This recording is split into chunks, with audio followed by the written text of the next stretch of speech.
The partners that have joined us here today and many others have lent their time and expertise to provide a pathway for members in our community to access their legal rights and move on from a past mistake. This journey for me started many years before this, before I joined City Council. As a newly minted lawyer, I started volunteering with Columbus Legal Aid Society. And working with these clients, working with legal aid attorneys, was a formative experience for me, and understanding the deep structural inequalities that exist within our justice system. All too often, economic hardship and housing instability will lead to some type of series of events in someone's life that might result in an involvement with the criminal justice system. As a legal aid volunteer, I sat with clients as they told me about their personal stories. I heard heartbreaking experiences with the justice system and how those traumas have followed them throughout their entire lives. I'd sit with these folks and we'd work together to find a way the legal system could actually help and support them in building a more stable life in the future. Many of these conversations would inevitably turn to whether they could benefit from accessing their rights under Ohio's criminal record sealing laws. Record sealing is a legal process in which a person can remove certain types of eligible offenses from public view. Doing so opens up doors to jobs, to housing, to government benefits, to resources that are so incredibly important to achieve economic security, stability, and eventually mobility. We know that these benefits of record sealing extend beyond that individual as well. Those who seal the records are less likely to offend in the future, making our neighborhoods safer. I can still remember a single mother I worked with at Legal Aid who wanted to know if she could remove some past criminal offenses from her record. Mistakes from her past that had haunted her well into adulthood after she had completed her sentence and paid her fines. She wanted to put her past behind her and move on. I can still remember the look of relief on her face and a few tears as I told her that she would never have to explain to another future employer about a past mistake, that under Ohio's law, she could remove these mistakes from her record and live a better life. She had come to this clinic anxious about a mistake from a long time ago affecting her everyday life, and she walked out with hope. Record sealing gave her that chance to take back control of her life. More people in our community should have access to that hope. When I joined City Council nearly 3 years ago, I wanted to reach more people in our community who might benefit from record sealing. And with the help of council staff and in partnership with members of the legal community, we submitted a proposal to the Ohio State University Alliance for the American Dream, a competition for ideas that would bolster the middle class and move people out of poverty. In the midst of this competition, the world slowed down, and we faced a global pandemic, one of which we're still dealing with today. And as you might imagine, COVID-19 forced us all in the public sector to rethink about how we deliver services. And the destabilizing effects of COVID-19 had on our local economy and our communities highlighted the need for an equitable recovery from this pandemic. Before this pandemic, a criminal record decreased a person's chances of a callback for an interview for a job by nearly 50%. And while it may seem like their jobs are plentiful right now, current opportunities are not opening doors for everyone. The stigma and laws from a bygone era in which tough on crime was the only approach to public safety still remain, and many still struggle to gain meaningful employment. Racial equality, economic mobility, and access to justice is interconnected. How do we recover, rebuild, or achieve community resilience if we neglect the needs of a third of Columbus's adult population? How can someone with a criminal conviction rebuild their life if their record disqualifies them from nearly 25% of jobs within their community? There is no single answer to improving access to justice or increasing workforce opportunities for our residents. But I do know this: we're only as successful as the ones we are trying to help. Today, I'm proud to announce the official launch of Opportunity Port, a mobile-friendly tool that reduces barriers many folks face when trying to apply for record sealing by connecting them with the legal help that they need to navigate a somewhat complicated process. This tool meets applicants where they're at, making the process more inviting, more convenient, and more accessible. To learn more about this, please visit opportunityport.org Again, for the members of the media, that is opportunityport.org. We want folks in our community to access this website and learn more about the opportunities that they have to change their lives for the better. As I mentioned earlier, we're joined here today with a number of different partners. Any issue like record sealing is a complicated issue that is wrapped up in the Ohio Revised Code, judicial rules, society, politics. No single entity can do this work on their own. We have a number of people here today that, as I've said, have lent hundreds of hours of their time to this project, figuring out a way for us to do this better in our community. Not every single individual here can do this work on their own, and what I'm most proud of is that everyone who has partnered with us has put their time aside to work with us to figure out a better way. While this is not going to solve every issue involved in criminal record sealing, I do believe this is going to have a huge impact on the ability for folks to access this needed resource in our community. And one of those folks that has been with us the entire way, answering many of my phone calls and giving us certain counsel and certainly advocating with the judges in the municipal court, is Judge Eileen Paley and Clerk Tyak. Without their support and their leadership, we would not be standing here today. At this time, I'd like to invite Judge Paley to say a few words about her involvement and interest in Opportunity Port. Judge Paley?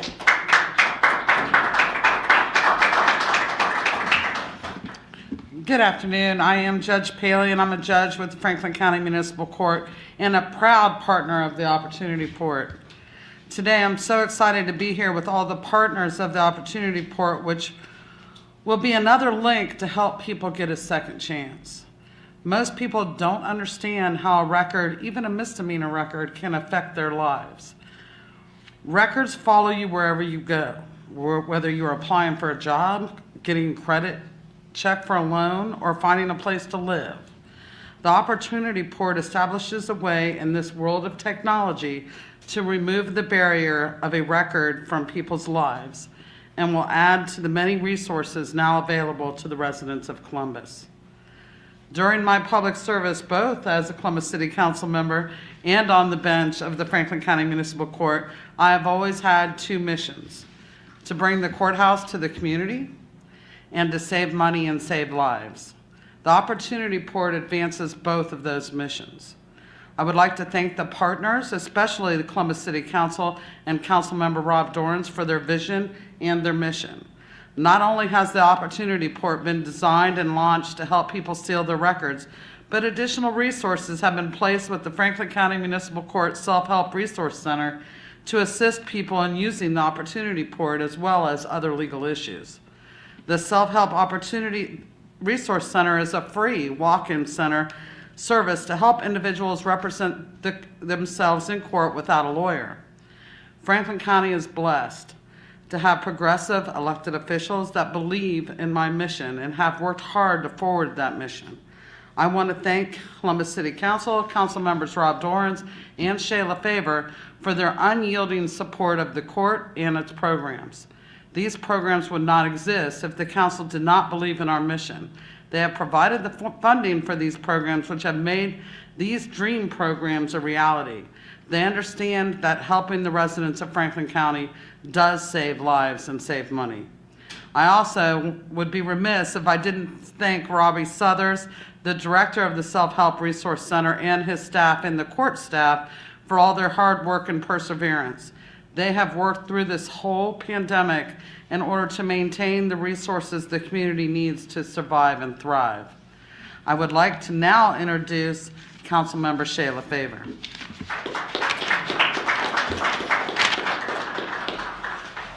Good afternoon, everyone, and thank you, Judge Paley. My name is Shayla Faber, and I currently serve as the chair of the Criminal Justice Committee for Columbus City Council. I am beyond thrilled to be here today with all of you to celebrate the official launch of Opportunity Port. What makes Opportunity Port remarkable isn't just its mission to digitize the record sealing application process in Franklin County, but its commitment to provide justice-involved individuals with a variety of tools to successfully navigate the criminal justice system. Before I begin, I want to take a moment to publicly thank Councilmember Dorrance and his team for all of their hard work on Opportunity Port. This effort was no small feat, In fact, one of our initial planning meetings, if you can remember, occurred in person pre-pandemic with many of the stakeholders who have joined us here today. Despite several obstacles and a few hurdles along the way, Councilmember Dorns remained committed to this criminal justice effort and took every opportunity to execute the vision, which has now become Opportunity Port. So I truly want to thank Councilmember Dorns, his team, and all of our partners here today for pressing forward with this timely initiative. A criminal record should not be a life sentence to poverty.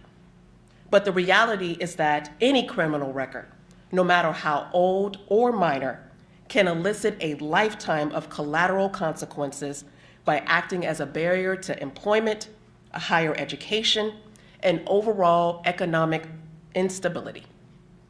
In Ohio alone, nearly 1 out of 3 residents have a criminal record, and nearly half of all the children in the United States now have at least one parent with a record. And when you dig a little deeper beyond those statistics, we realize that we're not only talking about a criminal justice matter, but a race equity issue, as communities of colors have been disproportionately affected by the legal system through the efforts of mass incarceration, overcriminalization, and mandatory sentencing. There is so much work to be done at the federal and state level to address the inequities that rest within our criminal justice system. But until that day comes, we must do everything that we can at the local level to ensure that we are mitigating the collateral consequences of a debt that has been paid and or served by providing people with real access to legal assistance and record sealing. And as chair of the Housing Committee, I know that within 4 in 5 landlords use background checks currently to screen applications. The stigma of a criminal record can be a significant, long-lasting barrier to obtaining basic necessities as well as safe and affordable housing. This is just one of the many reasons why I introduced the Housing for All legislative package earlier this year, which seeks to take a hard look at the systems that have perpetuated racism and inequity within housing, and work collectively towards advancing fair, affordable housing strategies for all in our community. This is about equity, the creation of an opportunity, and the power of a second chance. If there is anything that we learned from this global pandemic, it is that people from every corner of our community are in need of resources and are deserving of a second chance.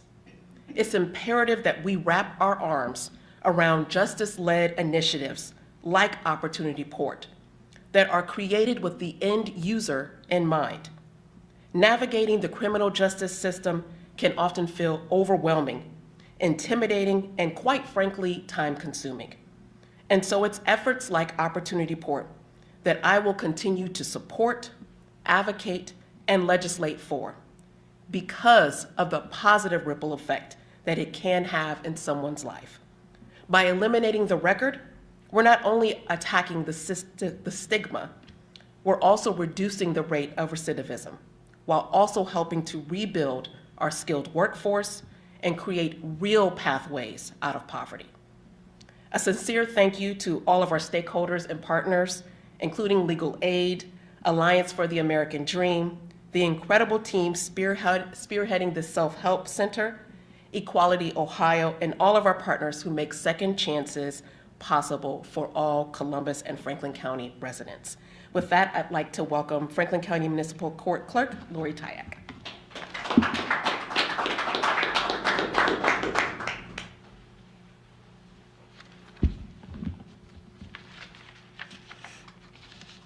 Good afternoon. Thank you, Councilmember Faber. My name is Lori Tyak, and I'm the Franklin County Municipal Clerk of Court. The Franklin County Municipal Court Clerk's Office was pleased to collaborate with Councilmember Dorns, his staff, and all of our justice partners to implement Opportunity Port. Thank you for your leadership on that. There are many benefits to having your criminal or traffic records sealed in areas such as housing, employment, and education, as you've heard from Councilmember Faber. If you or someone you know have criminal or traffic cases that were dismissed I encourage you to file an application for a record sealing. In Franklin County Municipal Court, we've identified more than 12,000 dismissed cases that may qualify for record sealing. This low-hanging fruit that everyone should take advantage of, and there's no cost to file an application. This is an opportunity for people to set the record straight. Thank you for your time this afternoon and for your attention to this valuable service to our community, Councilmember Dorns. Now it is my pleasure to introduce Kate Mcgarvey.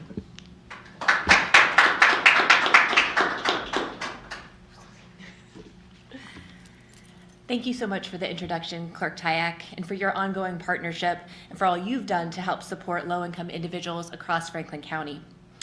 As Clerk Tyak said, my name is Kate Mcgarvey, and I'm the Executive Director of the Legal Aid Society of Columbus. We're a nonprofit law firm whose mission it is to provide civil legal aid and advocacy to combat unfairness and injustice and to help people rise out of poverty.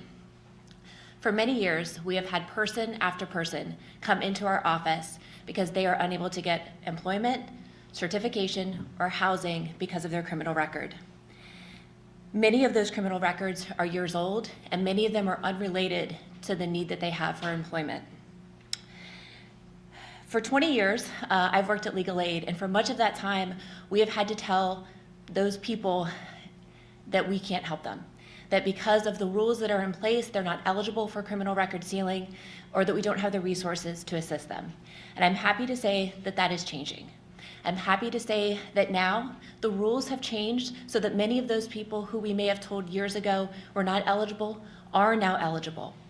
And I'm happy to say that because of Opportunity Port, that we now have additional resources to help those individuals get their record sealed so that they can get employment, so that they can get certification, to help them get better employment, and that they can get housing. So thanks to leadership from Councilmember Rob Dorans, the City of Columbus, and the Alliance for the American Dream, it is now easier than ever for Franklin County residents to determine their eligibility for record sealing through Opportunity Port and to access services like Legal Aid Society of Columbus.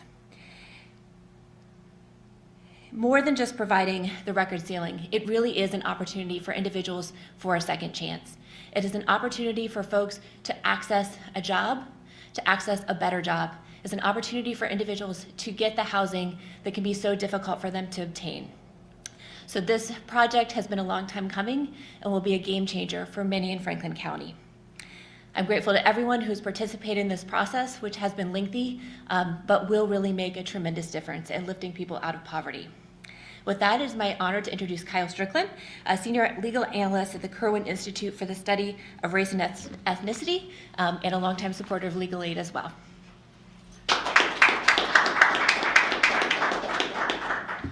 Thank you so much, Kate. Thank you all. My name is Kyle Strickland. I'm the Senior Legal Analyst at the Kirwan Institute for the Study of Race and Ethnicity. First of all, I just want to give a huge thank you to Councilmember Rob Dorans, Hannah Miller, his entire team, of course, Councilmember Faber, and all of the stakeholders who have been part of this process.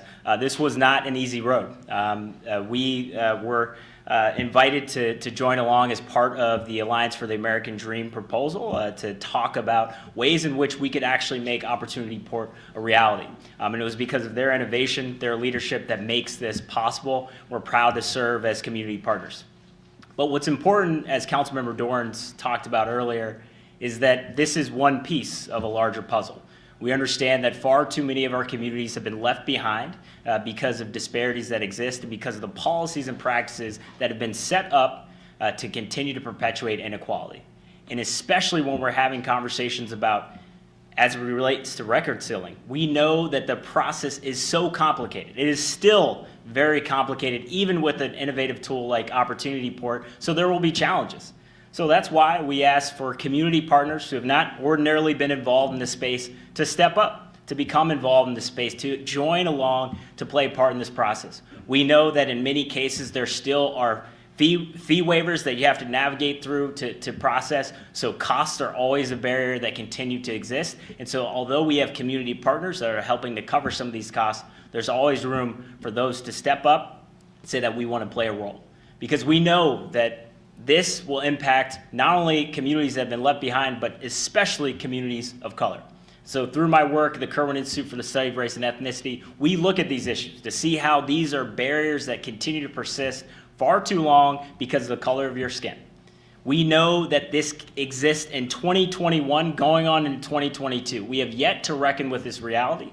We avoid hard conversations about race and inequality in this country and in this city and in this community. But it's programs like Opportunity Port that will help us move in that direction to meet people where they are. Because there are some who would like to tell you that a mistake that somebody has made is now the fault of their own and that perhaps they're not deserving of recovery. They're not deserving of support.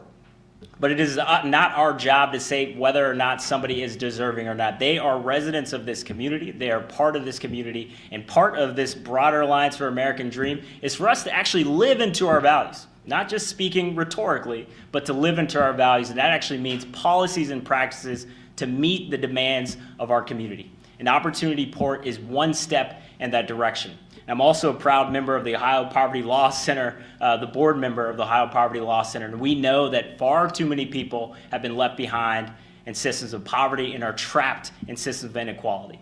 And when we have a record, that makes it even harder to get a job, to be able to get housing. And then we place the blame on people because of their circumstances that they are in. No more. We cannot continue to do that. And so, while there are certain policymakers that continue to stand in the way and allow these bygone era policies that are tough on all sorts of things that leave people behind, we are having innovative leaders who are cutting through the red tape, who are trying to make things work, but we need your help. And so we're so excited to have a variety of different community partners, not only to have an angle to talk about this issue at a broader level, to meet people where they are, but to do the research, to make sure that we're addressing these barriers in the long term and how we can help support our communities. That is why I'm proud to introduce another partner in this effort, Professor Doug Berman, Professor of Law at Moritz College of Law and the Executive Director of the Drug Enforcement Policy Center. Thanks so much. Appreciate it. Thank you so much, Kyle, and thank you to everybody who's here. I actually want to do a shout out thanks to the media because I think you all play an important role in getting the message out about these issues that's so critical to the success of this program that's so far along but still has so far to go. As mentioned, I'm Doug Berman. I'm a professor at the Moritz College of Law at The Ohio State University. I also direct our new Drug Enforcement and Policy Center. I was very lucky back in 2019 to be asked to help the Ohio State University select finalists for the Alliance for the American Dream. And we actually saw a number of really powerful proposals to promote prosperity in our community, but there was one idea that really stood out for me. It happened to be in an area I worked in, criminal justice, but it was also because I realized it had the potential to impact tens of thousands, perhaps hundreds of thousands of lives for justice-involved individuals, their families, and the community more generally. What's interesting is as a faculty member in recent years, I see more students, I see more members of the community know that the United States incarcerates more people than any other country in the world. But still few realize fully that an even larger number, a much larger number of individuals are forever burdened with a criminal record, even though often they've been convicted of things not even serious enough to subject them to jail or prison time. And it's this problem of what I sometimes call mass and persistent punishment that extends to so many and is so consequential because the downstream consequences of a criminal record can be so devastating, not just for the individuals, but for their family, for our broader community. As mentioned, I think earlier, half of all children now are in families where a parent has a criminal record. Focus on the employment piece of this, I think roughly 25% of all jobs in our community are out of reach legally, formally, for those burdened with a criminal conviction. And those are the jobs that pay more and are in key economic sectors that need qualified workers. We're hurting the community development in ways that go beyond just the individual harms. Thankfully, we see in recent years, I see this across the country in my research, a wave of legislative reforms across the United States looking to expand access to record sealing and expungement. Eligibility is moving forward, and we're on the right path here in Ohio as well, as we've seen more and more legislative efforts to make more and more people eligible for record sealing.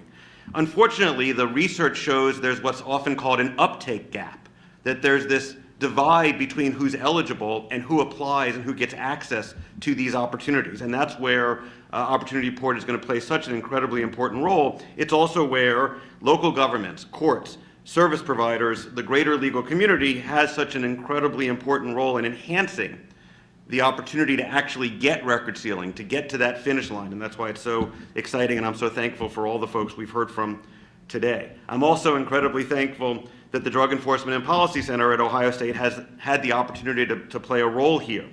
Opportunity Port is such a fantastic resource for the justice-involved individuals who can access it, but it's also going to be an important tool for pro bono commitments, and for me as a faculty member, talking to my students about the role that us lawyers play in giving back to the community. That's what's the critical piece here that not only Opportunity Port is going to make easier to make happen, but it's so critical for us to keep moving forward, to let everybody know throughout this community, lawyers particularly, that they need to be part of the team getting us to that finish line, getting individuals with their record sealed so they can benefit from what Opportunity Port makes a little bit easier, but still has, as Kyle mentioned, these challenges ahead. Especially as a lawyer, I feel so privileged. I know I have a special kind of power that comes that also should include a responsibility to give back. And that giving back here is not just to the individuals who've been harmed by the collateral consequences that the law has put in place. It's to give back to the community that can benefit so greatly from unleashing the potential that lies within those individuals who have done what's necessary to get their lives back in order, have served whatever their time or their commitment needs to be, and can now and should now be full-fledged members of our community.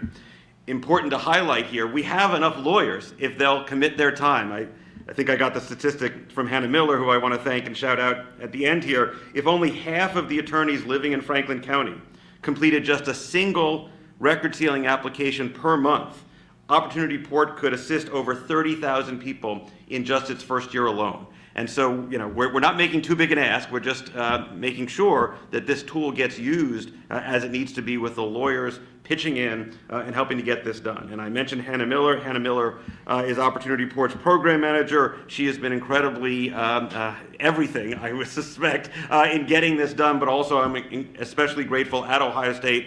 She helped bring it to the Drug Enforcement and Policy Center's attention. We're so excited to be a part of this effort, and I'm just incredibly grateful to everybody involved in making that happen as well, and especially a last shout out to Councilmember Dorans, who I will now bring back to the podium to close this up, because he's played such an important, critical role in sort of putting all of this together in just the right way so that we can be so positive moving forward.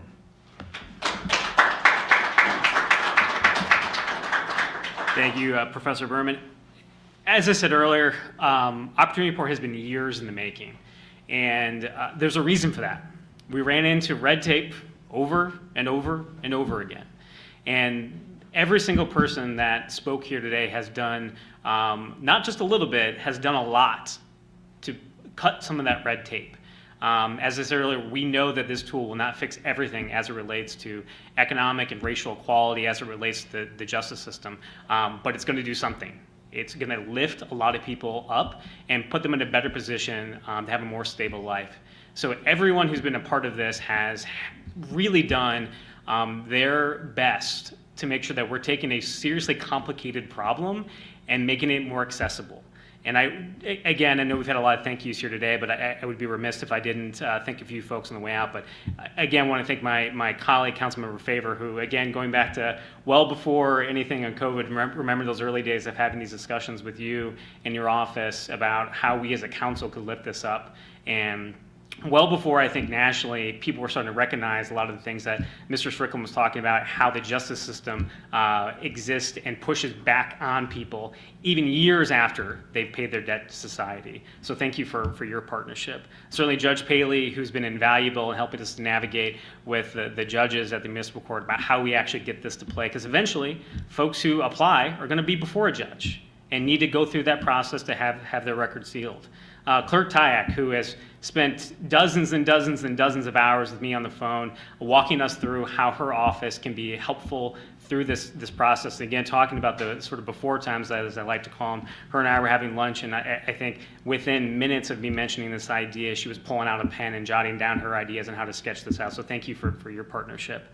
Kate Mcgarvey from Legal Aid, you have been there every step of the way in thinking about how you all could play that central role of making sure that we're connecting lawyers to folks that need them. You've been doing that for generations, and now we're taking that just a little bit more online, so I appreciate your partnership in making that happen. Kyle Strickland, certainly allowing us to look at every level of this through an equity and a racial lens to make sure, again, as we're interacting with folks, we're meeting them where they're at and not continually having folks to interact with the justice system that they have a lot of baggage with, and making sure that we're doing our best to make sure this is a tool that is, again, promoting people's access to, again, a better life.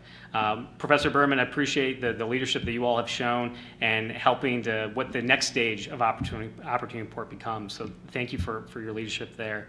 A few other folks, Diana Parker from Legal Aid, who's one of their coordinators that I think when I, again, was a newly minted lawyer and then volunteering with them, I think answered every possible question I could ever ask about record sealing way back when, and is answering those questions for lawyers now. So thank you for all your service and all your help in, again, thinking about how pro bono lawyers can access this tool and be helpful. Robbie Southers from the Self-Help Legal Clinic at Municipal Court, who has spent lots and lots of time thinking us through about how we can actually implement this at a court level. Really appreciate it, all the time that you've poured into this. Again, while you all have been down at a courthouse every single day under very challenging circumstances with the past 2 years that we've dealt with. Other folks that have been key partners, Maya Semick from Equality Ohio, Jordan Davis and the entire Smart Columbus team for their leadership in helping to get this initiative off the ground. I want to thank my members of my staff, Kevin McCain and Annie McDonald, certainly CTV, and as Professor Berman mentioned, thank you to the media for being here today. We need folks in the community to find out about this. If someone has ever had an interaction with the criminal justice system here in Franklin County, they've got a family member, a loved one, a friend, they should get an opportunity report, put their name in, and see if they think they might be eligible for this, and connect them to services. Finally, I want to thank especially Hannah Miller. Professor Berman mentioned her a moment ago from the Morris College of Law. Hannah was originally on my staff at council, and I still remember us sitting down for a couple hours with a whiteboard, walking through this idea from start to finish and thinking about how we could actually improve this process. And from that whiteboard has come this incredible initiative that we're here today talking about. So thank you to all of those partners here today. I couldn't do this by myself. Council couldn't do it by themselves. No one that has been a part of this project could do it on their own. So thank you for everyone for doing their part to get us here today. Want to just, again, encourage folks in our community to check out opportunityport.org. And this is going to be something that continues in the future. We know there's going to be improvements to be made. And frankly, one of the things I am incredibly excited about is what Mr. Strickland and Professor Berman talked about, is how do we study this to make sure that we are demonstrating how this is affecting people economically out in our community, to put them in a better position to help their families have a more stable and better life in our community. So thank you for being here today. Thank you to everyone's role in getting this off the ground. And certainly if the media wants to do one-on-ones with anyone who spoke today, we can do that afterwards, but appreciate everyone's time and attention today. Thank you.